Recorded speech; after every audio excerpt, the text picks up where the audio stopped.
Mesdames, Messieurs, bonjour. Merci de nous suivre dans l'actualité de ce 20 janvier. Sur RTI 1, il s'ouvre ce jour en Côte d'Ivoire la première session ordinaire de l'Assemblée nationale. Sont attendus comme invités d'honneur à cette cérémonie officielle les présidents des parlements du Ghana, du Sénégal, du Bénin, du Togo et le président du Sénat du Nigeria. Une cérémonie qui donnera le ton de toute cette mandature 2025, une cérémonie à suivre en direct sur RTI 1.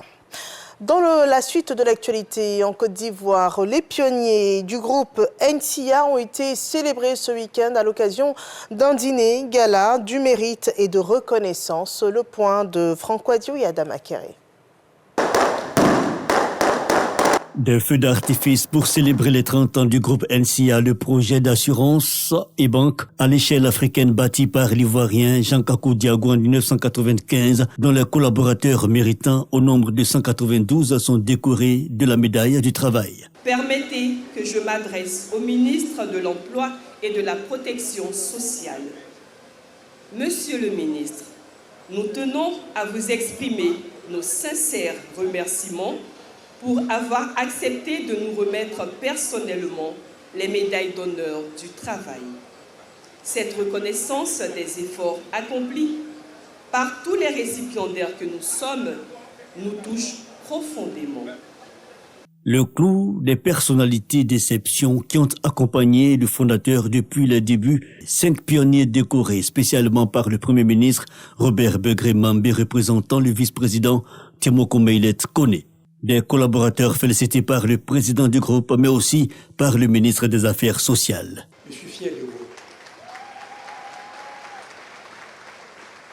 Je suis fier d'eux pour le service qu'ils ont rendu au quotidien, avec abnégation et rigueur, à des centaines de milliers de clients. Cette fête est la leur. Cette fête est votre fête.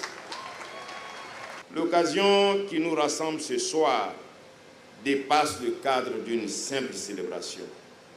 Elle nous invite à réfléchir sur l'importance de créer des environnements de travail inclusifs, innovants et propices à l'épanouissement des talents. En Côte d'Ivoire, le gouvernement, sous l'impulsion de son Excellence, Monsieur le Président de la République, Alassane Ouattara, met tout en œuvre pour créer les conditions d'un emploi décent pour tous. Notons que le groupe ivoirien leader dans le domaine de l'assurance dans la sous-région compte environ 3000 agents repartis dans 12 pays, dont le Gabon, le Sénégal et la Guinée-Bissau. L'actualité internationale à présent. Au Burkina Faso, 4 camionneurs marocains auraient été enlevés par un groupe armé non encore identifié. Ils sont portés disparus depuis samedi 18 janvier et ces conducteurs se trouvaient dans le nord-est du Burkina Faso sur la route de Dori reliant le Burkina Faso et son pays voisin, le Niger. Donald Trump s'apprête à réinvestir la Maison-Blanche aux États-Unis. Ce lundi 20 janvier 2025, il sera officiellement le 47e président des États-Unis. La cérémonie aura lieu à midi à Washington, heure locale, et 17h, temps universel.